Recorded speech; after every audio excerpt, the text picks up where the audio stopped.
कमळजा माता की जय. मी समाधान आखाडे आणि मी सहकारी पूर्ण कमळजा माता सेवा संघाचे कार्यकर्ते यांच्या यांच्यासोबत राहून मी आज आम्ही आमरण उपोषण साखळी उपोषण सुरू केलेलं आहे.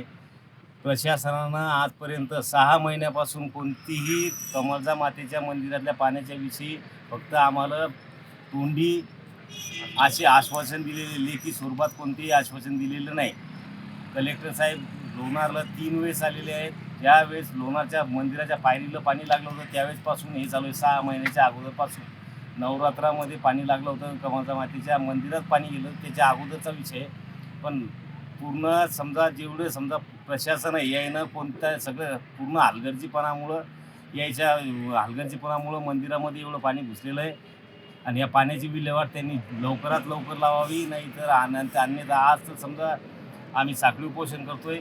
नंतरच्या पुढच्या उपोषणाचं आम्ही सांगू शकत नाही. आम्ही उपोषण करू का काय करू. या पाणी वाढाची जे पाणी कोण केली, कोणते अधिकारी आले? पाणी सगळे पुरातत्व विभागाचे जे समजा अधिकारी आहेत, कलेक्टर साहेब आहेत, त्यानंतर फॉरेस्ट डिपार्टमेंटचे साहेब लोक आहेत, पूर्ण सगळे इथे येऊन त्यांना 3-3 वेळेस पाहणी केली. पण जे गोड्या पाण्याचे सरोवर जे गोड्या पाण्याचे स्रोत आहे जे खाली पाणी साचणार आहे या पाण्याची विल्हेवाट कलेक्टर साहेबांनी सांगितलं होतं की आम्ही तुम्हाला 1 महिन्याच्या आत या पाण्याच्या विल्हेवाट लावून देऊ. 26 जानेवारीला आम्हाला त्यांनी शब्द दिला होता.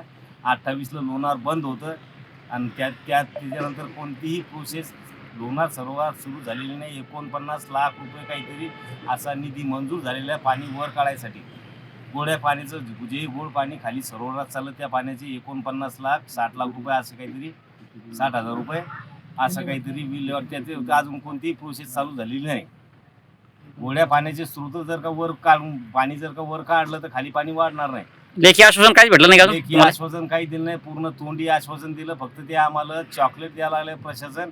त्यामुळं आम्ही आज या ठिकाणी उपोषणाला बसलेलो आहे. आता तुमचं जसं तुमच्या आता मागणी काय आहे?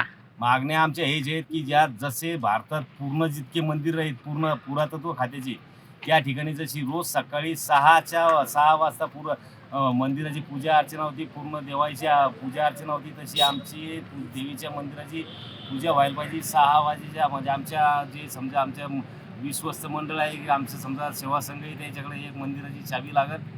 त्याच्यानंतर नवरात्राचे जेवढे कार्यक्रम आहेत तेवढे तिथे लागतील.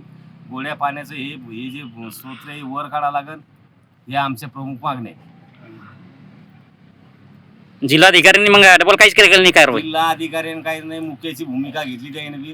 लोणारचे तहसीलदार साहेबांनी फक्त आम्हाला त्या दिवशी जिल्हाधिकाऱ्याला मी स्वतः एक हे दिलं होतं इथं जलसमाधीचं, तर त्यांना फक्त तिथं त्यांना एक व्हॉट्सअपवर टाकून दिलं की जलसमाधी घेणार आहे 27 तारखेला 26 तारखेला तहसीलदार साहेबासोबत मी इथं बसलेलो होतो 26 जानेवारीला. 28ला त्यानं मला 24 तासाचा टाईम मागितला होता. आम्ही तुम्हाला लेखी स्वरूपात तुम्हाला देऊ. त्यानं आम्हाला लेखी स्वरूपात काही दिलेलं नाही.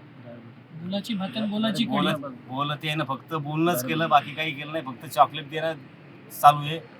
म्हणजे जागतिक याच्यानंतर जे लोणारमध्ये उद्रेक होईल याला सर्वस्वी जबाबदार प्रशासन राहील. आणि सगळ्यात मोठी गोष्ट म्हणजे की जिल्हा अधिकारी एक, तहसीलदार साहेब एक, आणि त्यानंतर पुरातत्व विभाग एक, आणि त्याच्यानंतर फॉरेस्ट खाते. याला सर्वस्वी जबाबदार हे 4 डिपार्टमेंट लोणारचे राहते. हे जे आपले धार सीताना आणि पापरेश्वर याचं पाणी जे एकत्रित करण्याचा निर्णय घेतलेला आहे शासनाने, तर ते नेमकं कुठं अडकलेलं आहे काम? आता कुठं अडकलं? घेतलेला आहे, निधी मंजूर झालेला आहे. मग अडकलं कुठं काम? त्यांनी आम्ही त्यांना पत्रव्यवहार केलेला आहे. पण त्यांचे जे निर्णय झाले त्यांनी आम्हाला पत्राद्वारे सांगितलं नाही आणि तोंडीही सांगितलं नाही की आमचे काय व्यवहार झाले, पत्रव्यवहार झाले का काय झालं. नेमकं हे काम कुठं अडकलेलं याचं म्हणणं काही सांगितलं? कलेक्टर म्हणतात की मंत्रालयाचा लागेल, फॉरेस्टवाले म्हणतात आम्हाला CMची परमिशन लागते, पुरातत्व ESI जे होते ते मला कोणाची परमिशन लागत नाही संरक्षण भिंत बांधण्यासाठी. मग या अटकलो कुठं? आता हे प्रशासनावर चाललंय. याला सर्वस्वी जबाबदार इथून पुढच्या जितके समजा लोणारमध्ये जे काही होईल याला सर्वस्वी जबाबदार प्रशासन राहील. प्रशासन भाविक भक्तांचा चेंडू करतो. हा अधिकारी त्याच्यावर लढतो, तो अधिकारी त्याच्यावर लढतो. मूळ यात कोणीच निर्णय म्हणजे मार्ग कोणी काढत नाही. यात ठोस मार्ग कोणी काढत नाही. या प्रश्नाची विल्हेवाट कोणी लावत नाही. या प्रश्नाला म्हणजे पूर्णत्वास नेण्याचा कोणाचाच प्रयत्न नाही. भाविक आले, या अधिकाऱ्यांना त्या अधिकाऱ्याकडे पाठवायचं, त्या अधिकाऱ्यांना त्या अधिकाऱ्याकडे बोट करायचं. तो म्हणतो हा एनओसी भेटत नाही, तो म्हणतो ती एनओसी भेटत नाही, तो म्हणतो त्याची परवानगी भेटत नाही. शासन प्रशासनावर आणि प्रशासन शासनावर लोटतं. बाकी हे कोणीच काही करत नाही. एखाद्या भाविक भक्ताचा या सगळ्यात जीव गेल्याशिवाय हे काही जागी होत नाही असं वाटतं. सर्वात महत्वाची गोष्ट एक रामगयाचं पाणी जे आहे ना त्यांनी जे आणलं वरच्या 1 फुटीवर ते आज- बगैर परमिशनचं आणलेलं आहे. वन विभागाला काही करायला चालते. हं.